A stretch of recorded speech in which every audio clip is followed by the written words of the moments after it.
Welcome back.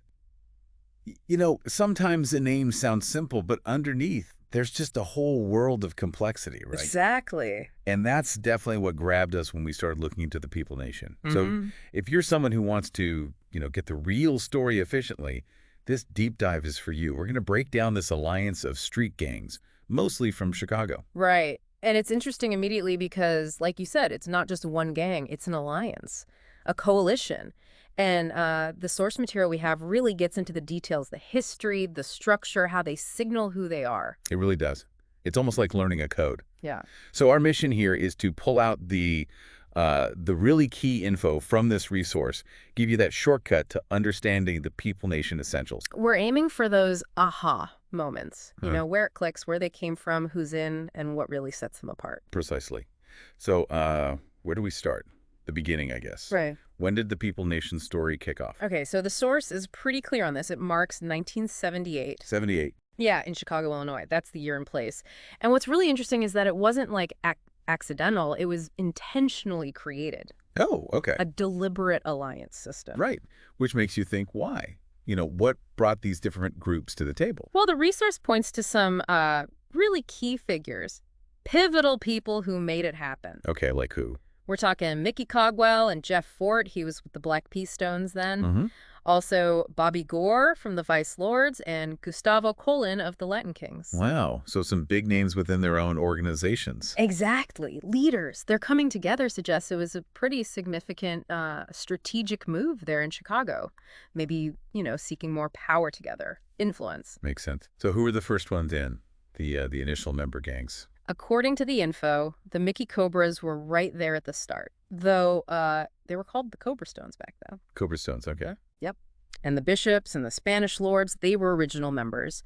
And then pretty quickly after, the gay lords and the insane popes from the south side joined up too. So even right at the beginning, it sounds like quite a mix of groups. Definitely. Hints of that multi-ethnic nature right from the get-go. So fast forward a bit. Which gangs are actually considered part of the People Nation Alliance now? Does the source list them? It does give a definitive list. And this is interesting. It includes them whether they're like super active right now or not. Okay. The list is pretty broad. Almighty Black Pea Stone Nation, Four Corner Hustlers, Chicago Gaylords, Latin Counts, Latin Kings, Mickey Cobras, Vice Lords, and the SS Insane Popes. That really covers a lot of ground. It shows the Right. scope. Yeah, it highlights how wide-reaching this alliance became and how enduring it's been in some ways. And geographically, we're still mainly talking Chicago, right? That's the home base. That's what the source says. Primary territory. Chicago. Yeah. Being centered in a big city like that probably, really shaped how it all developed. Okay, so we've got the origins, the who's who. But how do you know? How do members signal they're part of the People Nation? What are the signs, the symbols? Ah, okay, yeah. This is where the specifics get really fascinating. The source talks about how they represent their affiliation. Represent. Yeah, through a whole system. It's like a symbolic language, specific colors, distinct graffiti styles, hand signs, even certain words or phrases. Wow. It's a pretty complex way to communicate, within that world. Kind of visual and verbal shorthand. Like a code hiding in plain sight, almost. Yeah. So how does that look physically? You mentioned dress. Yeah, a big thing is orienting things to the left side of the body. The left side specifically.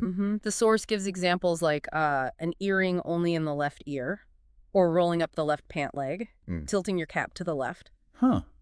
Seemingly small things, but loaded with meaning. Exactly. They become really significant identifiers if you know what to look for. Just incredibly detailed. What about hand signs? Gestures. There's a People Nation hand sign. It's described as being thrown towards the left shoulder. Okay. And sometimes members might fold their arms, also emphasizing that leftward direction.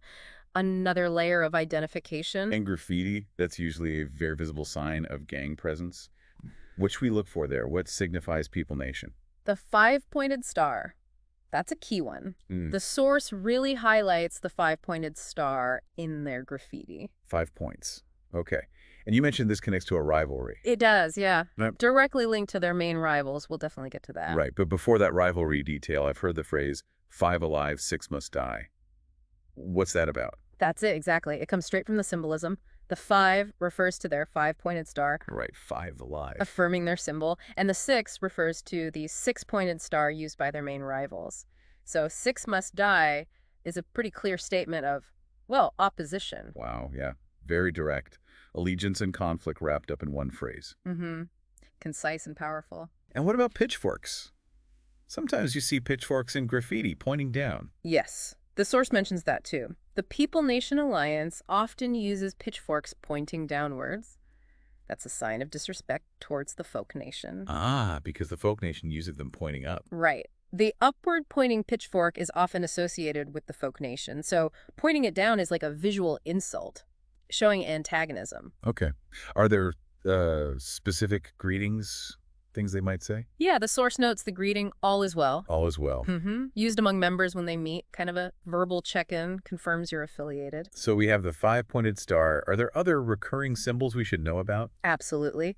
The resource mentions several others, things like a 3D pyramid, Okay. a five-pointed crown, a die, like from dice, showing the 5 dots. 5 dots, sticking with the theme? Exactly. And a crescent moon shape curving towards the right. To the right. Okay. Yeah, like think of a fingernail clipping shape curving right. Sometimes it even has a small 5-pointed star next to it on the right side.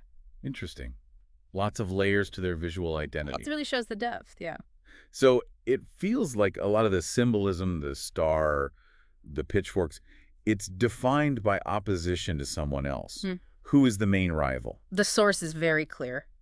The Folk Nation Alliance, that's the primary rival. Ovi Nation. And yes, that rivalry is like a central organizing principle for a lot of their symbols and language. We've seen it with the stars, the pitchforks, the 5 alive, 6 must die thing. Okay, makes sense. So let's try to wrap this up. If someone wants the key points on the People Nation, what are the absolute must-knows? Okay, well, number 1, it started in Chicago, 1978, formed as an alliance of different street gangs. Right. Number 2, key figures from major gangs like the Black P-Stones, Vice Lords, Latin Kings were involved in setting it up. It had a diverse membership right away. 3, today, a pretty wide list of gangs are considered part of it, active or not, still mainly centered in Chicago. And crucially, it's not just who they are, but how they show it, right? The symbols. Exactly. That's point 4. They have a distinct system. Yeah. Colors, the 5-pointed star and graffiti, that whole left side orientation in how they dress or gesture. The hand signs, the greeting, all is well. Precisely. These are all markers of identity and allegiance within their world.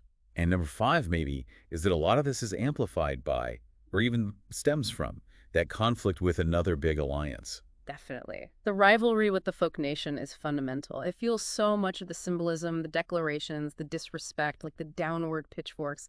You really can't understand the People Nation's identity without understanding that opposition.